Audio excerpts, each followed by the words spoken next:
I have a couple of questions from some listeners as well. Just while we're touching on that, Rich, one of our listeners, he says injuries must come with the territory. Have there been any that have really stuck with you? Just working on that broken arm that you spoke about there, and like when safety is a really big concern, there's lots of people that sort of coordinate that sort of position and do the risk assessments and things like that. As a stunt person, if you assess a stunt or something and all the tests have been done, do you have a say in whether you go ahead and perform that if you yourself think it's safe to do, or is there any sort of back Sure. and forth in that space? And yeah, Yeah. obviously injuries are a thing of the business. Sure. I mean, it's a great question, Rich. I mean, everybody always asks, about injuries. And honestly, knock on wood, I've had more serious injuries in my martial arts career than in my stunt career.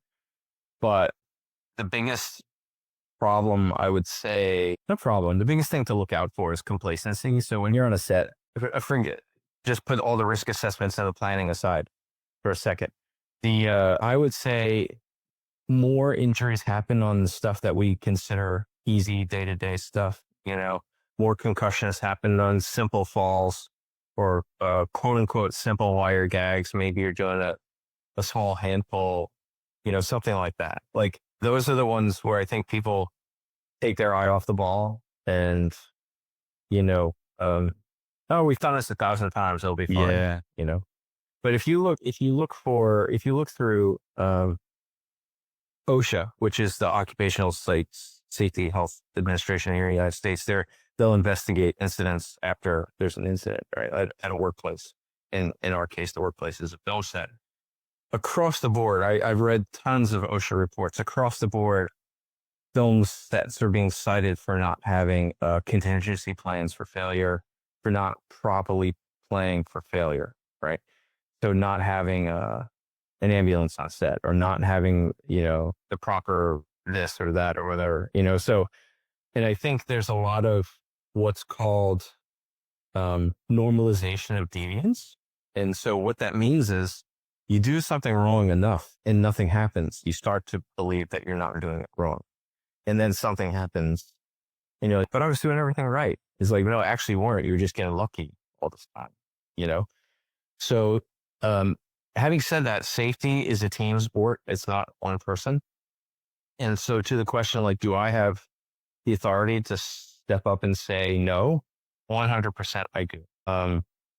The problem is there's so much pressure to not say no, And so I think it's very important for the first AD, the first AD is technically in charge of safety on a set, even above the stunt coordinator. Usually it's the first AD who will run the safety meetings. And, if they might ask the stunt coordinator to speak to something, but it's usually the first AD that runs it.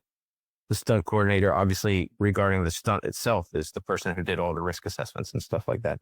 People should be encouraged to throw out questions, any questions. It's like guaranteed in a safety thing, somebody is having a hesitation.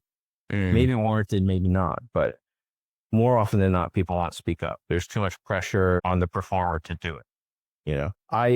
At my age, I don't give a shit. I'm going to be like, if there's something that like, I don't want to do, I just won't do it. Or I'll just say, hey, is there another way we can tell this story without doing this? Like when you're talking about assessing risk, basically, let's say you discover you're going to do a stunt. Let's say it's a stair fall, right? And so you say, oh, there's hazards involved with this stair fall. Or you look at what are the hazards. Maybe it's about the environment, the environmental specific. Maybe it's the type of stairs. Maybe there's a banister. Maybe there's no banister. Maybe it's the length of the stair fall. Maybe it's a 2-person stair fall. Maybe, the ground is concrete at the bottom. Maybe it's a stair fall into water. I mean, there's all different things, right? So you assess the hazard.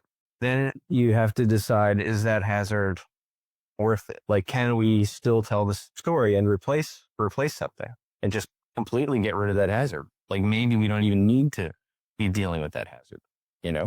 Maybe we can cut something out and still tell the same story and get rid of that altogether. Because in the end, stunts are about telling the story, right? It's not about like can we do the coolest thing? It's about telling the story that the director wants to tell, and maybe we don't have to do all this stuff. So let's say you can't cut out the hazard. You can't avoid it. Then what can we substitute?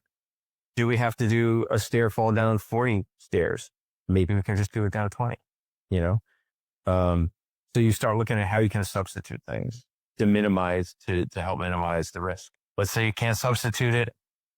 Then you would go to like engineering type mitigation. So, okay, I did a stair fall down in a factory on Blue Bloods, right? It was just metal stairs with metal banisters in a factory, right? So what did they do? They actually covered the stairs with molded rubber to make it look like corrugated metal, right? Oh, So that would yeah. be that's an engineering type of mitigation of risk. You know, I'm still going to fall down the stairs. And to be honest, that rubber was hard. Or it was like, I was like, did you guys even put anything on here? Because it was most importantly, like talk about, well, I'll get to it. But so let's say there's an engineering way that you can mitigate a risk, right? Let's say after engineering, then there's what's called administrative mitigation, which is training people, right? You train your workers, you train your performers, you train everybody. And then the last way of dealing with a risk, which is the least successful way of dealing with a risk, is PPE, right? Personal protective stuff like pads. Everybody knows PPE from COVID, right? But it's like, it also is like harnesses and elbow pads and headgear and mouth guard. Like that's all PPE. And the only time you use PPE is when you haven't been able to eliminate a risk, right? So that's the one stage in that whole thing where you can't eliminate a risk. So for example, that stair fall, the wardrobe that I was wearing did not allow me to wear pads. You know what I mean? So the padded stairs were even more important. You know, so like basically whenever you look at a stunt, you want to go through these stages. Do we even need to do this? We do need to do this. Can we change it up? If we change it up, can we add some other, stuff to help soften the blow, and so on and so on and so on. And you should do that for every stunt that's happening.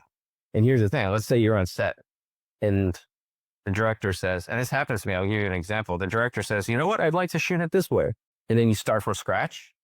If you don't go through that little process. click in your mind, that little process again, that's where injuries happen. Most injuries happen when people are rushing, they're not paying attention, whatever. I was doing a wire gag where we had rehearsed it. We had rehearsed it as just a straight up pull, right? So the scene, it was in this movie, Save Yourselves. You guys can check it out. It's a really great sci-fi movie. And so I'm the first one that gets killed by the aliens during an alien invasion, right? So I'm running through the forest, upstate New York. I'm running through the forest, actually right near Woodstock, where the concert, the historic concert was.